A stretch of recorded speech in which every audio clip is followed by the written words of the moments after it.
सुप्रभात। हिंदी की इस कक्षा में आपका स्वागत है। आज हम कक्षा 10 की पाठ्यपुस्तक व्याकरण निपुण के पाठ 1 रचना के आधार पर वाक्य भेद का अध्ययन करेंगे। बच्चों, रचना के आधार पर वाक्य भेद के अध्ययन करने से पहले आइए हम शब्द तथा वाक्य के विषय में जान लें। सार्थक वर्णों के व्यवस्थित समूह ही शब्द होते हैं। उसी प्रकार पदों के सार्थक एवं व्यवस्थित समूह वाक्य कहलाते हैं। बच्चों, आपने यहाँ शब्द तथा पद की परिभाषा जानी। आइए अब जाने कि वाक्य के प्रमुख तत्व कौन से हैं। वाक्य के प्रमुख तत्व कर्ता और क्रिया हैं। कहने का ये तात्पर्य कि वाक्य में कर्ता और क्रिया का होना आवश्यक है। आइए अब वाक्य के अंगों के विषय में जानें। वाक्य के 2 अंग होते हैं। पहला, उद्देश्य। वाक्य में जिसके विषय में कहा जाए उसे उद्देश्य कहते हैं। दूसरा, विधेय। वाक्य में उद्देश्य के विषय में जो कुछ भी कहा जाए उसे विधेय कहते हैं। बच्चों, आइए अब रचना के आधार पर वाक्य भेद को समझते हैं। ध्यानपूर्वक देखिए तो यहाँ 3 उदाहरण दिए गए हैं। क, रवि फूल तोड़ रहा है। ख, कमल ने खाना खाया और सो गया। ग, गांधी जी ने कहा कि हमें सदैव सत्य और अहिंसा के मार्ग पर चलना चाहिए। बच्चों, ध्यान दीजिए तो प्रथम वाक्य में एक ही उद्देश्य और एक ही विधेय है। शेष दोनों वाक्यों की रचना एक से अधिक उपवाक्य से हुई है। अतः संरचना की दृष्टि से इन तीनों वाक्यों में भेद है। रचना की इसी भिन्नता के आधार पर वाक्य के 3 भेद माने गए हैं। पहला, सरल वाक्य। सरल वाक्य में एक उद्देश्य तथा एक ही विधेय होता है, अर्थात एक कर्ता और उसकी एक क्रिया होती है। दूसरे शब्दों में कहें तो सरल वाक्य में एक ही मुख्य क्रिया होती है। ये वाक्य अकर्मक तथा सकर्मक दोनों होते हैं। क्रिया के द्विकर्मक होने की स्थिति में 2 कर्म आ सकते हैं। आइए इसे उदाहरण से समझते हैं। जैसे पहला उदाहरण, मालती खा रही है। दूसरा, पराग पुस्तक पढ़ रहा है। उपर्युक्त वाक्य में मालती, पराग उद्देश्य हैं। खा रही है, पुस्तक पढ़ रहा है, विधेय हैं। इन वाक्यों में एक ही कर्ता है तथा क्रिया भी एक ही है। बच्चों, आइए सरल वाक्य को दूसरे उदाहरण के माध्यम से समझते हैं। ध्यान रहे कि सरल वाक्य छोटे से छोटा तथा बड़े से बड़ा भी हो सकता है। जैसे पहला उदाहरण देखिए, विकास लिख रहा है। विकास। दूसरा उदाहरण देखिए, विकास पत्र लिख रहा है। तीसरा उदाहरण, अजय का भाई विकास पत्र लिख रहा है। चौथा उदाहरण देखिए, अजय का भाई विकास अपने कमरे में बैठकर मामा जी को पत्र लिख रहा है। ध्यान दीजिए बच्चों, यहाँ सरल वाक्य के 4 उदाहरण दिखाई दे रहे हैं, जो छोटे से छोटा तथा बड़े से बड़ा है, लेकिन इनकी क्रिया में कोई परिवर्तन नहीं हुआ है। ध्यान दीजिए। बच्चों, उम्मीद करती हूँ आपको सरल वाक्य समझ में आ गया होगा। संयुक्त वाक्य। संयुक्त वाक्य में दो या दो से अधिक समान स्तर वाले स्वतंत्र उपवाक्य किसी योजक के द्वारा जुड़े रहते हैं। इन्हें स्वतंत्र उपवाक्य इसलिए कहा जाता है क्योंकि भाषा में इनका प्रयोग स्वतंत्र रूप से हो सकता है। इन वाक्यों में न तो कोई प्रधान उपवाक्य होता है, न ही आश्रित उपवाक्य। ध्यान दीजिए बच्चों, संयुक्त वाक्य प्रायः समानाधिकरण समुच्चय बोधक अव्ययों से जुड़े रहते हैं, जैसे इसलिए, सो, अतः, या, अथवा, न, और, एवं, तथा, नहीं तो, वरना, किंतु, लेकिन, मगर, पर, परंतु, चाहे, न कि। आइए उसे उदाहरण से समझते हैं। पहला उदाहरण देखिए, माँ खाना बना रही है और पिताजी अखबार पढ़ रहे हैं। दूसरा उदाहरण देखिए, मैंने दिनेश को खाना दिया लेकिन उसने खाना नहीं खाया। उपर्युक्त पहले वाक्य में माँ खाना बना रही है, पिताजी अखबार पढ़ रहे हैं, ये दोनों वाक्य और योजक द्वारा जुड़े हुए हैं।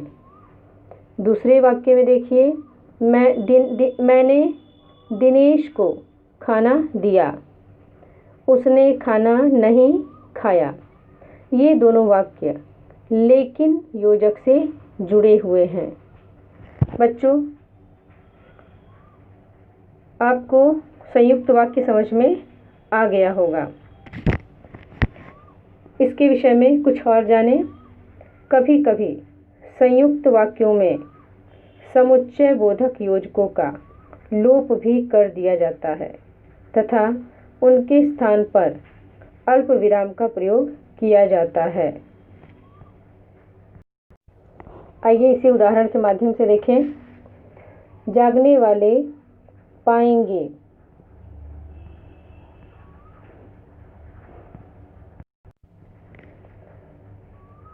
सोने वाले खोएंगे। बच्चों ध्यान से देखिए तो इस वाक्य में और समुच्चय बोधक योजक का लोप है। दूसरे में देखिए, मैं गया तो सही, मिला कुछ नहीं। बच्चों यहाँ पर योजक का लोप है। दूर से आया हूँ, मिलकर ही जाऊँगा। बच्चों यहाँ तो योजक का लोप है। इन योजक चिन्हों के स्थान पर ध्यान से देखिए तो अल्प विराम का प्रयोग किया गया है। बच्चों इस प्रकार आपको संयुक्त वाक्य और भी भली प्रकार समझ में आ गया होगा। मिश्रित वाक्य, इसे मिश्र तथा जटिल वाक्य भी कहते हैं।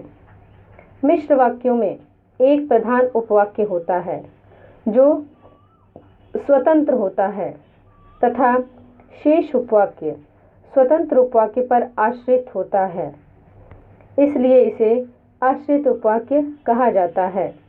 जैसे आइए इसे उदाहरण से देखें। सरला ने सुधीर को बताया कि वह बहुत उदास है। बच्चों ध्यान से देखिए, सरला ने सुधीर को बताया, यह वाक्य पूर्ण रूप से स्वतंत्र है, इसलिए यह प्रधान उपवाक्य है। कि वह बहुत उदास है। बच्चों ध्यान से देखिए, इसे भी यह वाक्य कि योजक से प्रधान उपवाक्य के साथ जुड़ा है, इसलिए यह आश्रित उपवाक्य है। आइए बच्चों प्रधान उपवाक्य तथा आश्रित उपवाक्य की पहचान कैसे की जाए देखें। ध्यान दें, प्रधान उपवाक्य वह होता है जिसकी क्रिया मुख्य होती है। आश्रित उपवाक्यों का आरंभ प्रायः कि, जो, जिसे, यदि, क्योंकि अव्ययों से होता है। आइए बच्चों मिश्र वाक्य को दूसरे उदाहरण के माध्यम से भी समझते हैं। उसको समझने से पहले मुख्य क्रिया की पहचान कैसे की जाए उसे देख लें। मुख्य क्रिया की पहचान का तरीका यह है कि आप मिश्र वाक्य को सरल वाक्य में बदलें। इस परिवर्तन में जो क्रिया परिवर्तित नहीं होगी और अंत तक वैसी बनी रहेगी वही मुख्य क्रिया होगी तथा वह क्रिया जिस वाक्य से उपवाक्य से जुड़ी होगी वह प्रधान उपवाक्य होगा तथा जो क्रिया प्रभावित होकर परिवर्तित हो जाए उस क्रिया से जुड़ा उपवाक्य आश्रित उपवाक्य होगा।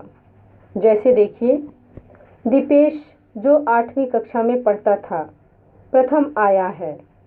अब इस मिश्र वाक्य को सरल वाक्य में बदलते हैं। 8वीं कक्षा में पढ़ने वाला दीपेश प्रथम आया है।